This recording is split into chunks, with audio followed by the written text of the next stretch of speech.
Hai guys, apa kabarnya? Hari ini aku mau review buku pertama yang berjudul Mengapa Kita Tidur. Pasti udah pada yang tahu ya buku ini. Oke, nggak bakal lama lagi. Saya akan review dengan cepat. Bayangin, lebih dari 10 juta orang-orang di US mengalami gangguan tidur. Kalau 10 juta di US, apa kabarnya di Indonesia ya guys ya? Dan buku ini mengingatkan kita bahwa tidur sebenarnya mempunyai fase NREM dan fase REM. Apa sih sebenarnya fase-fase itu? Baca buku ini. Dan ini ditulis oleh Profesor Matthew Walker PhD. Di sini sebenarnya aku suka banget karena Profesor mengingatkan kita tidur hanya tidak semata-mata menutup mata dan membuat kita ngerasa jadi orang yang malas, tapi tidur merupakan sesuatu yang esensial dan tidak bisa di skip dalam waktu 24 jam. Jadi kalau misalkan kamu para generasi boomer atau milenial yang suka party dan besoknya tidurnya kurang, atau ntar gue nebus tidurnya besok lagi deh, sebenarnya itu salah banget. Kenapa salah banget? Karena sebenarnya kita tuh nggak bisa ngebales tidur dari tidur yang sudah terkurang beberapa hari yang lalu. Jadi bayangin ya, kalau kalian semua yang suka begadang, berapa hari yang mesti kalian tebus dan ternyata nggak bisa ditebus. Jadi gimana nih? Nah, aku suka banget juga nih pada saat Profesor Matthew Walker yang mempunyai banyak penelitian dan dia tuh ngajak beberapa saintis melakukan penelitian dari tidur terhadap bayi, tidur terhadap orang tua, tidur terhadap orang sehat, dan macam-macam sebenarnya. Even bahasanya sedikit susah untuk orang-orang yang mungkin sedikit senior atau yang masih teenager, tapi bukan berarti bahasanya tidak akan bisa dimengerti. Bahasanya pasti bakal dimengerti. Even kalaupun kalian skip beberapa halaman karena kalian susah, it doesn't matter. Dan yang nggak kalah pentingnya, ternyata Profesor juga menjelaskan bahwa tidur tidak hanya mengganggu fisik kita, tapi mental kita. Jadi kalau kalian yang ingin memiliki kesehatan mental yang oke, kalian cuma dulu tidur.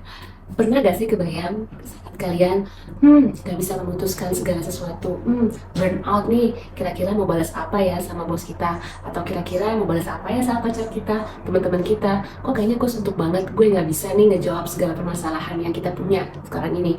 Kenapa gak dicoba tidur? Itu merupakan salah satu strategi yang oke. Kalian pernah ingat gak sih bahwa banyak orang-orang yang pernah bilang ya udah dibawa tidur aja dulu, besok baru dijawab, atau jangan pikirin yang berat-berat sebelum tidur, dibawa tidur, relax, mungkin besok pagi ketemu jawabannya. Bisa banget, karena profesor ini juga menjelaskan kenapa sebenarnya saat kalian tidur, kalian sebenarnya nggak tidur, otak kalian tetap bekerja dan maintain jam tidur kalian. Kenapa ya? Kenapa kalian harus memaintain jam tidur kalian? Karena dijelasin di buku ini juga bahwa para remaja sebenarnya belum memiliki perkembangan otak seperti para dewasa. Karena itu mereka tetap harus tidur dengan cukup seperti layaknya anak-anak atau even bayi. Karena bayi, anak-anak, remaja, mereka masih sebenarnya memiliki perkembangan otak yang sungguh luar biasa. Setelah kita menuju dewasa tua, banyak juga problem-problem atau gangguan tidur seperti misalnya insomnia, Parkinson, amnesia, kekurangan tidur. Banyak banget gangguan-gangguan tidur yang dijelaskan oleh buku ini. Lalu gimana ya Kak solusinya kalau misalkan aku udah baca buku ini nih, tapi aku nggak ngerti apa sih kira-kira pesannya atau message-nya dari buku ini. Dengan tidur cukup, kita juga aware dengan kesehatan mental kita karena kita dapat memutuskan segala sesuatu dengan kepala dingin. Atau yang bisa kita bilang dengan kecukupan tidur, pasti kita bisa memilih sebuah solusi yang lebih baik saat kita cukup tidur daripada tidak cukup tidur. Terus pertanyaan kedua, manfaatnya apa nih Kak kalau misalkan aku baca buku ini?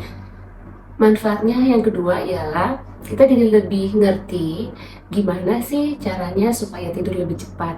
Apakah efek lampu, efek kafein, efek alkohol, ataupun mungkin tidur dengan air hangat atau air dingin.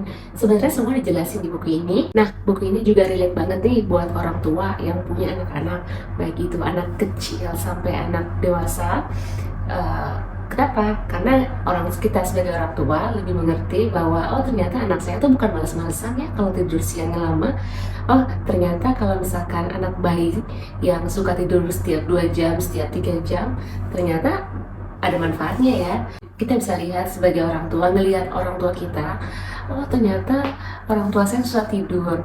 Gimana ya cara buat orang tua saya supaya nggak susah tidur? Pasti sangat bermanfaat banget. Mungkin juga teman-teman di sana ada juga yang susah tidur dan mereka mencarinya melatonin pills, pills tidur, atau mungkin mereka nge-wine dulu baru bisa tidur. Sebenarnya relate ya dengan permasalahan kehidupan kita. Dan oke banget nih kalau bisa cek-cek buku ini. Semoga buku ini bisa menjadi pilihan buat teman-teman semua dan bermanfaat buat kita semua. Oke, sekian.